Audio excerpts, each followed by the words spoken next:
Hello students, I am Shivam Saxena and you are watching SLV Study Hub. In this video, we will study Avogadro law and Dalton's atomic theory.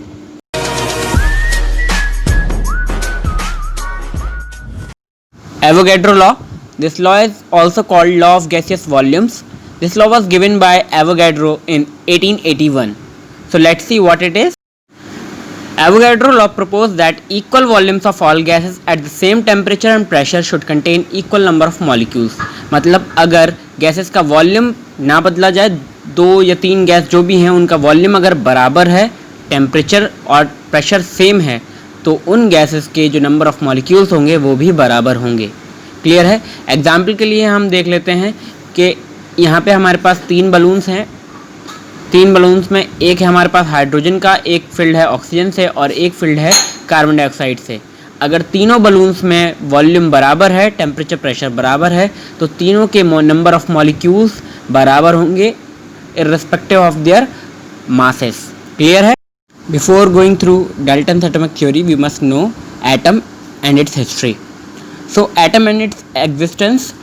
Maharishi Kanad or Maharishi Kashyap was the first to propound that matter is made up of very tiny particle which is named अणु और परमाणु. सबसे पहले atom की जो discovery की गई थी और जो एटम को बताया गया था कि मैटर जितना भी है वो सब एक स्मॉलेस्ट पार्टिकल से बना हुआ, जिसको अणु या परमाणु कहते हैं, ये महर्षि कनाड ने कहा था, जिनको हम महर्षि कश्यप भी कहते हैं.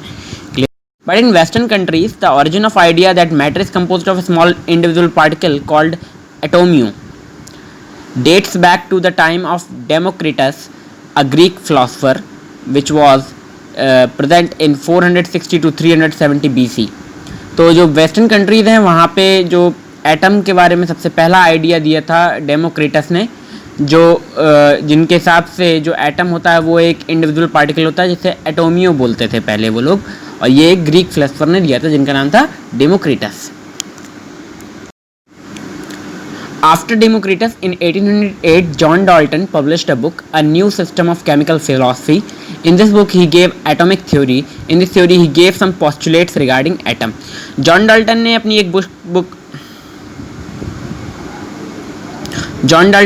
बुक पब्लिश करी जिसका नाम था a new system of chemical philosophy. इस बुक में इन्होंने एक थ्योरी दी जिसका नाम है डाल्टन्स एटॉमिक थ्योरी, जो हम पढ़ेंगे अब. और इस थ्योरी में उन्होंने एटम्स रिलेटेड कुछ फैक्ट्स और कुछ पोस्टुलेट्स दिए थे जो देखते हैं, जिन पोस्टुलेट्स के बेसिस पे हमारी law of chemical combinations proven होती हैं. क्लियर है. So postulates of the theory are: first, all matter is made up of very tiny particle called atom. जितना भी मैटर है वो एक छोटे से पार्टिकल्स से मिलके बना है, वो छोटे छोटे पार्टिकल्स को हम एटम कहते हैं. ठीक है. सेकंड पोस्टुलेट था: atom are individual particle which can not be created और destroyed in chemical reaction. Atom क्या होता है? एक ऐसा पार्टिकल होता है जो डिवाइड नहीं किया जा सकता और जिसको ना तो डिस्ट्रॉय किया जा सकता है और ना ही क्रिएट किया जा सकता है किसी भी केमिकल रिएक्शन में. क्लियर है. थर्ड पॉइंट था: atoms of given element have different masses and chemical properties. ये भी है कि जितने भी एलिमेंट्स हैं, हर एलिमेंट के एटम का मास अलग है और उनकी प्रॉपर्टीज भी अलग हैं. इसके बाद now the fourth postulate is the relative number and kinds of atom are constant in a given compound. मतलब अगर कोई भी कंपाउंड है तो उसमें जो तरीके के एटम होते हैं तो वो भी फिक्स होता है और नंबर भी फिक्स होता है. जैसे H2O यानी वाटर है तो वाटर में हाइड्रोजन और ऑक्सीजन ही होगा और उनके नंबर भी कांस्टेंट होंगे, यानी दो हाइड्रोजन एक ऑक्सीजन होगा.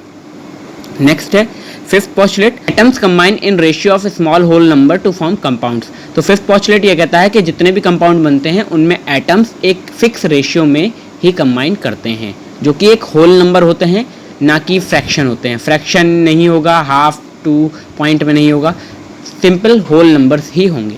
क्लियर है. सो स्टूडेंट्स, हमारा यहाँ पे डाल्टन्स एटॉमिक थ्योरी और एवोगैड्रो लॉ कंप्लीट होता है. इसके बाद हमारा नेक्स्ट वीडियो आएगा फॉर्मूला मास, एटॉमिक मास और मॉलिक्यूलर मास पे, और उसके बाद नेक्स्ट वीडियो है मोल कॉन्सेप्ट का. So keep watching, keep studying.